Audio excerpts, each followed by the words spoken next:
My name is Nancy O'Malley, and I'm the District Attorney of Alameda County. The main city in our county is Oakland. And a few years back, we really took to task of combating human trafficking of our children.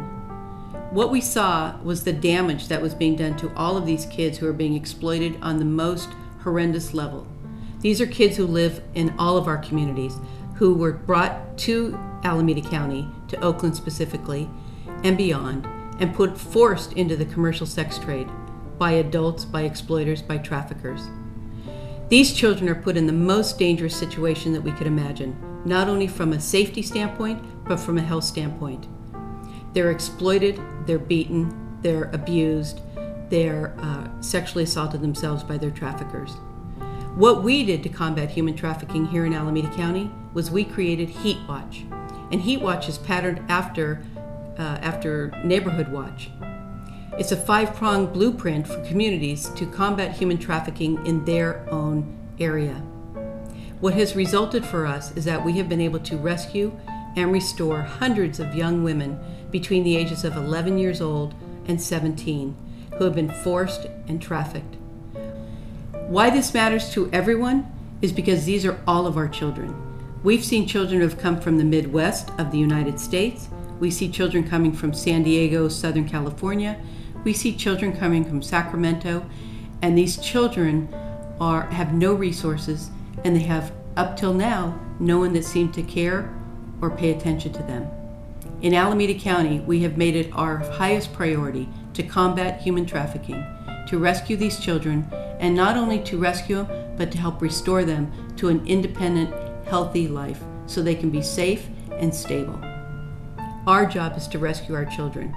Our job is to hold the traffickers and the exploiters accountable and to make sure that our children are safe.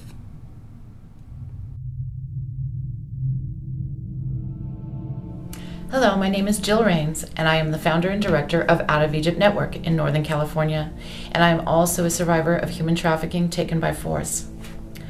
The most obvious answer to who is at risk of human trafficking is people who are exposed to criminal activity like drugs. People who sell drugs, they're not just trying to make customers anymore, they turn them into victims. And also people who go to bars and nightclubs, people think it's safe, and even in expensive nightclubs, people have been drugged and trafficked. Runaways are a huge risk because of not only the runaway lifestyle, but the fact is that a lot of them are running from sexual abuse at home.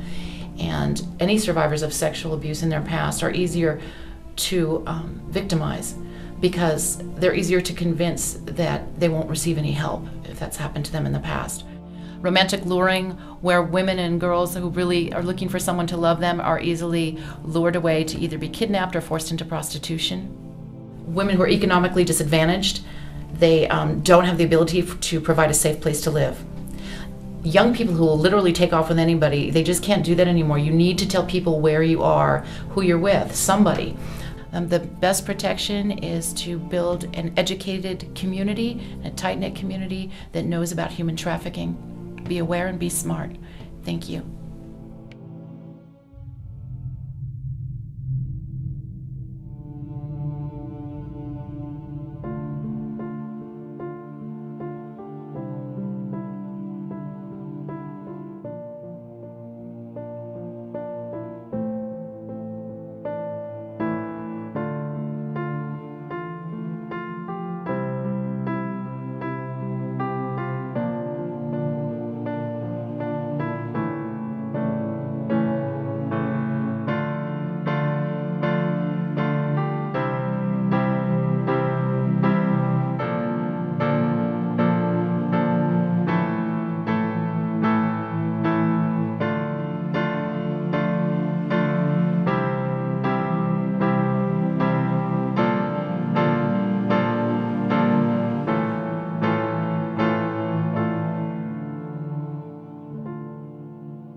Hi, my name is Emily Blair, and I'm a high school senior.